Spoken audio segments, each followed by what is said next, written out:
আসসালামু আলাইকুম সুপ্রিয় দর্শক, কেমন আছেন আপনারা? আশা করি সবাই ভালো আছেন। আমি আজকে এসেছি টোকিওর পাশে একটা পার্কে।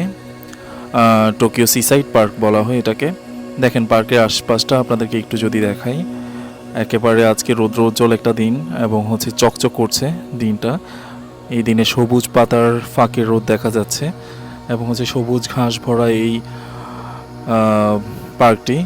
যদিও খুব রিসেন্টলি আপনার শীতের আগমন হবে, এই জন্য পাতাগুলো ঝরে গেছে, অনেকটা কম পাতা দেখা যাচ্ছে, বাট তারপরও কিন্তু বেশ সবুজ। এবং এখানে আপনারা দেখতে পাচ্ছেন যে অনেক লম্বা ঘাস ছিল, বাট ঘাসগুলো কাটা হয়েছে, সাইজ করা হয়েছে, এই জন্য ছোটো দেখাচ্ছে। বাচ্চারা খেলাধুলা করছে এখানে।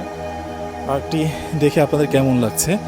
আমার কিন্তু অসাধারণ লাগছে। পার্কটি আমার বরাবরই খুব ভালো লাগে।